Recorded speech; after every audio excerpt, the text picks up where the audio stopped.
Kings. I won't say sure I say 2 Kings this week. We are still in 2 Kings. I keep going faster. 2 Kings chapter 4. 2 Kings chapter 4. How much of a little is too much? That's what we're going to be talking about today. How much of a little is too much? Elisha has just done some pretty good miracles so far. He's done all these different things, and he has, healed the son. He has helped the woman out with her debt to keep her children. He's done a lot of things up to this point, but he's going to do something else. It doesn't seem that significant, but it is one of the best miracles that he did. It's one of the biggest things that we need to hear this morning in church. I want y'all to know this. Since 2012, I like statistics. I'm going to tell you some statistics because I like them. But I got one this is one that always stands out to me. Since 2012, social media use was about an hour and 30 minutes per day for most people on average. Like, that was the average amount of time that somebody spent on it. It's about an hour and 30 minutes, an hour and 20 minutes, right around that range is what the average time on social media was for most people. Now, the younger they got, the more that number went up in 2012. The older they got, the less that number was. For a 16 to 24-year-olds, it was around, an hour and 45 minutes to close to 2 hours. For the ones that are about 56 to 65, yours is about an hour and 15 minutes to an hour. That was how much you spent on 2012 on social media. Let's jump up to 2008. How much do you think that number went up? Just guessing. Yeah, in 2018. Anybody want to guess? That's in 2018? Oh, I'm sorry. I went backwards. No, we're going forwards in time here. We're going 2018. Do you know what the numbers are in 2018? Think a lot more? The numbers for 2018, on average, most people spend about, and this is actually shocking because I thought it'd actually be a little bit more than this, but on average, people spend about 3 hours on social media a day, on average. Now, you might think that's not that bad, but because I thought it'd be more than that. But 3 hours a day. So from 2012 to 2018, it has doubled in the time of average time that we spend. Now again, for 16-year-olds to 24-year-olds, that number is even higher. It goes up to about 3.5 hours a day. For people that are between 54 to 65, it's still around about 2 hours and 30 minutes, 2 hours and 45 minutes. So it's doubled in that time. So another 6 years, it's saying that our time we're going to be spending on this social media platform now would be around, what, 5 hours? Just to guess? It'd be 5 hours a day that we spend on social media, that we spend on many platforms. This is Facebook, Instagram. I don't know all the other ones, but they all are, terrible, so I don't care. But all the social media platforms that are out there, that's how much time we spend on them. Does that not kind of just blow your mind? And at first, I know social media is a good thing. I know it can be a good thing. I know it can be used for a good thing. But if you look, they show that social media, people that use it that often and that frequently, that they are more likely to be depressed, suffer from anxiety, suffer from, this was shocking to me, suffer from loneliness. And that just blows my mind. It's social media where it's made to help us socialize with people, and yet the more people use it, the more lonely they actually feel. That shocks me. There's a lot of different things and studies that they're doing on social media to find out how it does. A lot of people, studies show that a lot of people will quit social media. A lot of people will quit social media and say, I'm done with it, because it's just burnt them out. Anybody got to that point? Anybody ever been like that? Anybody been like, I'm done with social media, I'm tired of all this Facebook stuff and all these other feeds, it's just negativity, so you put it away. Well, then you do something that where you put it away, but then like 2 months later, you come back to it. And it said in the study that they looked at people, and they said they went back to it hoping that if they used it less, it would make them feel better and that it would be okay. Do you know what kind of mindset that is associated with? It's associated with addicts. They use it until it burns them out, and then, it gets down, then they go, I quit, and they're done with it for a certain time, and then they go, you know what, let me just use it a little bit, let me just go back to it because I need it right now, just to get a little bit of a pick-me-up, and then, before you know it, they depressed. And the study said that most people that went back to social media at the time left social media more depressed than when they tried to get back on it, or maybe just to uplift them for a minute. I think there's a problem with social media, if I'm being honest. Now, I'm not somebody that says, oh, throw your Facebook. I'm not saying throw social media, but I do think we're living in a society now that we have a problem with social media.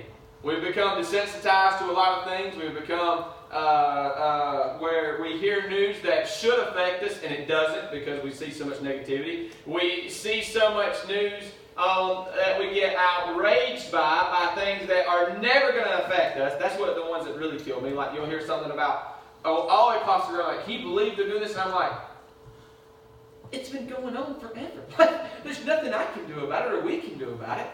But we get outraged about that, but then something happens in our back door, and it's just like people are like, no, it's just the world we live in. And I'm going, that doesn't outrage you? Like this over here does, that is miles from you, but this happened in our own back door, it does nothing for you. Social media has gotten to where it's become, where it's affecting us more and more. And I want to talk about, not really that specifically this morning, but I want to talk about this issue because I feel like it's an issue we as Christians need to address. This is a new issue for parents. If you've got children, if you've got kids, I feel like this is an issue you better have a pretty good base of what you believe and what you think good use and bad use of it is. Because when I was growing up, my parents didn't have to deal with this. My parents never had to tell me to get off of social media or how to deal with bullying on there or how to deal with these different things. Well, now as parents nowadays, let me tell you something. The standard that we set is the standard that's going to be going forward. The standard that we set for the amount of technology that we just throw at our children and allow the screen time that we give our kids, the standard that we set now as parents is going to be the standard going forward. This is a standard that's not been set before. Mark, did your parents ever talk to you about social media? Mine didn't either. It wasn't around at that time. We didn't have internet when I was a kid yet. Times have kind of changed, and it's a little different, but this is what I love about the Bible is it's always relevant to what we're going through. And here in 2 Kings, we're going to be in 2 Kings chapter 4, verse 38. 2 Kings chapter 4, verse 38. Now Elisha, when he would return to Gilgal, there was a famine in the land. As the sons of the prophets were sitting before him, and they said to the servants, put on a large pot and bull stew for the sons of the prophets.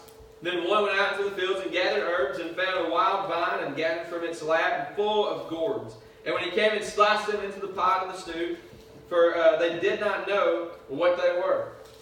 So there had been a famine going on here in this in Gilgal. There had been a harsh times, no food. I imagine people were kind of hungry. You know, if there's famine, that's kind of the thing that goes with it, people get hungry. So I imagine they were hungry, they were kind of starving, they were looking for anything they could eat. You know, for the prophets, there was already kind of like a stringent diet of things they couldn't eat anyway, and different things like that. So I'm sure, like, their bellies were rumbling. I'm sure that people were hungry. So Elijah gets there and he can tell they're hungry, and I'm sure that they were kind of skeptical about when to eat, when not to eat, when they should be taking food, when not. Well, Elisha gets there and he says, you know what? Let's eat. Let's have a big pot of stew. Let's get some good food going on. Let's eat. Let's kind of we're together as one. Let's get a meal going on. So he instructs. Now, it could have been any of the prophets. Could have been a student that was with it. Could have been anybody. But he instructs them to go out and get some food. So these guys go out and they start gathering up herbs and start gathering up the different things. Well, they look over and they see what they say it would probably look like a cucumber. Something like that. It's a poisonous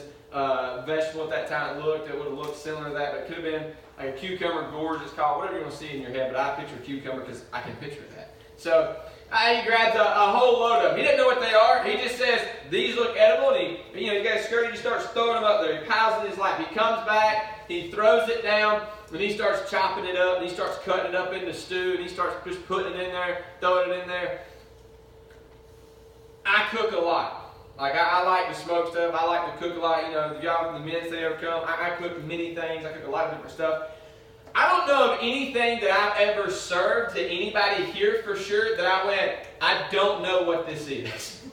You know what I mean? Like, I don't think I've ever cooked anything even at home and went, I have no idea what I'm cooking right now, but we're going to eat it anyway. All right? If you did that at work, Becca, I don't think that'd go over well with. No, I mean, you pretty well know what you're serving people. Like, this is the mindset, though, of like when hunger hits. You know, they were so hungry, it didn't matter. It didn't matter they didn't know what it was. It didn't matter they'd never seen it before. They didn't care if they'd never seen it before. They were just chopping it up going, man, we got hungry people, let's just eat. We got needs, they need to be filled, let's eat. They didn't know, I said it, we did not know what they were. We're in a society where we're dealing with stuff that we really don't know what it is. And what's funny is we keep going back to this thing that we don't know what it is. And I'm not just hitting on social media. This is a lot of different things nowadays. There's a lot of things that's coming out that's being thrown at different people and different, there's just so many new things that what it really is, it's just avenues to sin. And what's funny, instead of us as Christians being cautious in these areas, what I've seen us do time and time again is that we allow the world to set the standard and then we follow the standard. And it's something that we don't know. We have no clue what it is. We don't know what's going on. We've never seen it before. We've never seen how it's affected people before. It is just now becoming a thing where it's called Facebook depression. Does that not sound ridiculous? I mean, it's just now becoming an actual problem with people. Because now we've raised generations where these things have come up. They've been faced with all these different turmoil and things thrown at them, and society is put on them, and all these different things that come with social media, and we've just opened it up. We just opened it. I don't know if we ever stop to think, how do we use this thing properly? How do we use this in a godly way? I love what happens right here, because this is what happens to us a lot of times. So this is verse 40. So they poured it out for the men to eat. That's what I love. They poured it out. You see that? They poured it out. They didn't give it in small portions. It wasn't like, hey, this is a new meal, you might want to take it easy. Just try like 1 or 2 bites. No, they poured it out and they're like, come get some. It's delicious. Come fill your belly up. They filled it up. They started passing out, and so they started eating the stew. They cried out and said, "Oh, man of God, this death in the pot." I thought my wife was a bad cook. Kidding. Loved you. It was delicious still when you cook. Awesome. Kidding. I've never said that, though. I've never looked and said, baby, that is death in the pot. Woo. Now the kids, once. And he said, "Oh, man, God, there is death in the pot." And they were unable to eat. And he said, "Bring meal." And he threw it into the pot, and they said, "Pour it for the people that they may eat." And there was no harm for the people in the pot. Now, I love this part of the story. We have taken different things. This is what I think we're doing as Christians now, because this is how the world's set up. We're dying by death of 1,000 cuts. We're dying by just little bits and little bits and little bits of the things that we're giving away. Because this is why. Because we don't know how to do anything in moderation, really. We are, by human nature, if there's something we like, we are just immediately drawn into it. And if I can encourage us in anything, can I encourage us just in a few things? Can we just slow down? Can we just slow down with life? Like, I think we try to speed through life so much. We try to speed up, whether it's at our jobs, and we try to speed up whether it's at our careers, or it's at home, or whether it's our kids, or whatever it may be. We just try to speed through everything. And a lot of the reason we try to speed through everything, and how we speed through everything, is we look at what everybody else is doing. What we do is we stop and we go, what is everybody else doing to get to the point that they're at, and then let me see what they're doing, and I'll do it, and then I'll get to the point that they're at. And instead of slowing down, taking time and stopping and going, okay, as a Christian father, or as a Christian mother, or as a Christian husband, or a Christian wife, or as a Christian in general, how do I need to handle this? Let me slow down and ask God, how do I need to handle this in our home and in our family? I don't care. How many times have we justified something in our homes because of what other people are doing? How many times have we justified things that we do in our life because it's what we see everybody else doing? I'm telling you, there are so many little things. Now, Satan is so smart. And if you think Satan's not, if you don't think this was Satan right here picking on the prophets, listen how it goes. This is what happens. These prophets, if they could have been killed, then the voice of the Lord would have been wiped out from his people. You don't think, and in that time of hunger, when was Jesus tempted? When he was hungry. When he was hungry, he'd been out in the wilderness 40 days, and he come tempted me hunger. When you're hungry, desperation sets in. Have you ever been really hungry? You'll be open to eating anything. I'll even eat a vegetable if I'm really hungry, all right? I'm so picky. I'm sure these prophets were starving.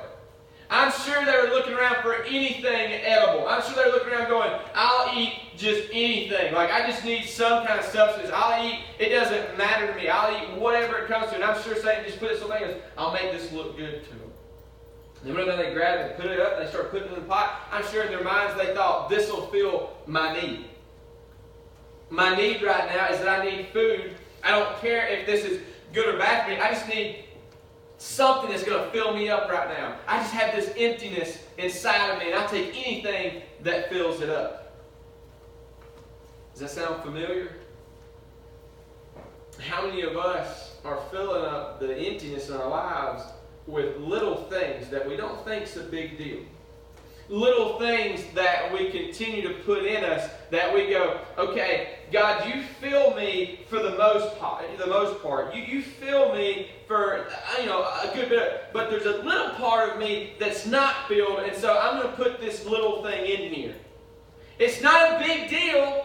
It's not it's not a huge thing because it's just a small, tiny whatever, and I have this really urgent need that I have to have it.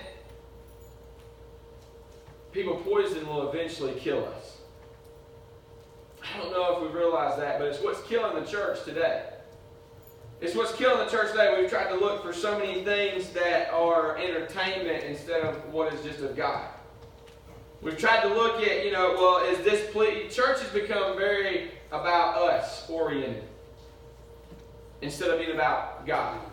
And it all comes from us just being people that we feel like it's about me. Poison will eventually kill us. And I love what they did when they poured it out, is that they didn't slowly go into it, they dove into it. And I'm telling you, the more you get just a little bit of poison, the more it seems to grow and fester in our lives. Let me ask you, has anybody just sinned one time? Anybody? I thought David might raise his hand. He's a pretty good guy. Robin told him to put it down. See, that's the thing about sin. If sin wasn't tempting and sin wasn't hard to stay away from, then why is it after we do it once that we never go back to it? Why is it that if sin is poison and we realize that sin is poison and that these little things are poison, then why are we going back to them? I think the realization is we're eating a stew that's poison and we don't even care. It's made us sick time and time again. It's ruined things in our lives time and time again. And yet we still go back to it. Sin is hard to stay away from. Youth, if I'm going to be real with y'all for the moment, try to give one moment for y'all. Sin is tempting. Satan's not dumb. He's not going to throw something ugly out there and be like, dude, look, that's disgusting. You want that? And you go, no, it's going to be something that looks so good you're going, I have to have this. I have to have it. I believe us as Christians, we're dying little by little because we've begun to give little by little to Satan, and before we know it, he's got a big part of our lives. And we don't realize that when we give a little bit by little bit to God, to Satan, it ruins the whole pot. It takes distractions away from God. I'm not meaning just to hit on social media today, but I feel like it's just getting more and more of an issue. 3 hours what we spend a day on social media. And you know what's crazy is people will look at, and I'm just being real, people will say all the time to me, they'll go, I just can't read my Bible. I just can't get into Scripture. I just can't get into a devotion. I'm going, okay, but you can stay on social media for 3 hours and scroll? Is it not the same? You're reading. You're taking information in. Do you think I believe most of us don't really know what's going on in politics, but we read it as if we were like a Fox analyst or whoever analyst you want to call it. Like we just know everything about it. People are like, ooh, look at this right here. I'm going, how do you even know about that? Because we read about it. But we can't take time to read this. I'm just being honest this morning, church. I don't spend enough time in this Word. I spend way too much time on things that I shouldn't spend my time on. But why is it that we continually make excuse that we can't do it? Why is it that we continue to say, God, I just can't give you my time, but I can give 3 hours into this?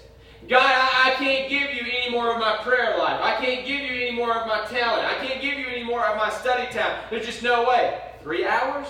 Just doing this? Hang on, guys, I got to return a text message. 3 hours. And we wonder why we're so ill-prepared to stand for God. We wonder why we're so ill-prepared to know what's in this book. When we spend so much more time getting invested in the world, we're more interested, we're more interested in knowing relevant information to the world than we are about knowing relevant information about God. I know this doesn't make us feel good this morning. I know. But what I'm scared of is our children. If it's doubled for us, and in the 30s it was that number. The 30s is the 3 hours. So that's my age. If for my age, if for this generation, me, coming up, if we're spending that 3 hours, I'm terrified what our children are doing. Because if all we've shown them as parents is that it's more important to be relevant on here than it is to be relevant up there, then what are they seeing?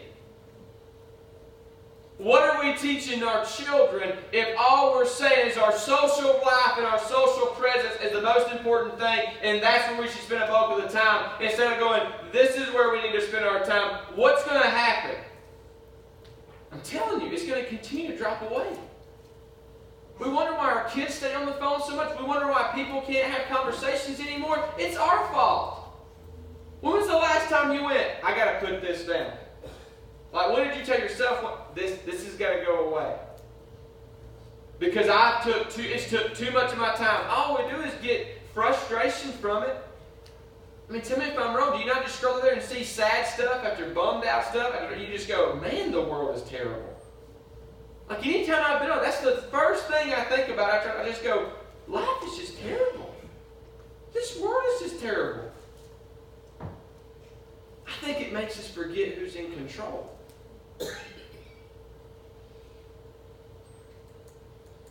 Let's talk about some goodness this morning. I want to finish it off with something good this morning. Look at verse 42. There came a man from a distant country. He came and he brought the men of God bread of the first fruits, 20 loaves of barley, and fresh ears of grain in sack. And he said, give them to the people that they may eat. And his attendant, which is probably Gehazi, he said, what? What will I set before the 100 men? But he said, give them to the people that they may eat, for thus says the Lord. They shall eat, and they shall have some leftovers. So what he says is, this guy brings his 12 loaves, and they've had this stew that was for him. Well, now this guy brings the best of the best that was intended, just for the priests. But what Elisha says, take this and set it before all the men. Start setting it out before all the hundreds of the prophets. And he goes, just these few? You realize there's only 20 of them. There's nowhere near enough that's going to fill all the needs of these 100 people. And that's about Elisha going, just set it out. Just set it out. Just trust me. This is the voice of the Lord. The Lord has said, give out all this bread and fill it to everybody. Don't worry about it. There will be so much. He actually says there'll be so much that they'll eat and there'll be some left over. I feel like there's a lot of people running on empty. There's a lot of people that we have began to give these little bits away. And so then what happens is we never feel filled. We never feel like we're where we're supposed to be. We never feel, and this is what's really the issue that I feel like as churches we've got to realize, that when we're empty, when we don't feel like we've got anything else to give, then we can't give to anybody else. Because we're so focused on us going, well, I'm empty. How am I supposed to help meet the needs of others when I'm running on fumes? But see, what happens here is when God said, pass this out, I promise you, this will fulfill you. This will give you all that you need. And start passing out the bread that they gave so much, that the God made that last so much, that they made that bread. I don't know if he just took the 12 and one took a bite of it and was like, I'm full now from the one bite. I don't know if he multiplied it. I have no clue what happened. But what I know was that every man ate that food and they were full. Now listen, these were men that were hungry. They had a pit in their stomach. They had a need. They were famine. They were starving. That God provided so much what they needed that they went, I don't need any more. Let it go on down to the next one. Let me give what I have and what was meant for me. Let me pass it on. I got leftovers to feed somebody else. See, this is how we should be as people, and this is how God can fill us. That when we stop trying to fill ourselves with the poison of the world, that when we allow God to fill us with even the things that we say, God, how is that going to fill me? God goes, don't worry about it. Just listen. This is what you need. That when you take it, what you'll find is that you have something left over to go, man, let me share this with somebody.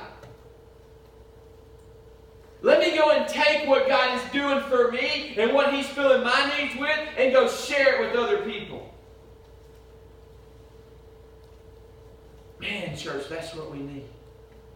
We need churches with people that are filled with nourishment, that are filled with God, not having poison inside of them. That what happens is we get so focused on us because we're sick and we've got problems and everything else, is that when we get lined up with God, is that we realize that God is all we need. That God is in control. This is what I want to tell so many of us that we stress about things. Can I just tell you something? God is in control. He's got everything we need. He knows what you need. But we're getting, I don't know what it is that we get drugged down by the things that we see that we just forget. You know, God doesn't make, Satan, I love this quote. It's in a book that I do with the men. Satan does not make us hate God. Do you realize that? Like, it's not like Satan comes and is like, hey, you just hate that God guy, right? You're like, yeah, let's just sin like crazy now. It's not what happens. What happens is we forget God. Satan comes in and he goes, hey, you got this little need? Look, if you do it, and just a quickness, go over here and grab this right here. It'll fill you just like that. You ain't got to wait on God. You ain't got to be patient. You ain't got to do nothing. Just go over here and just, you'll be filled. And so what happens is we forget our relationship with the Lord and we go, you know what? I'll just get a little bit of it. We're forgetting who God is. And when you forget who God is, man, just think about that.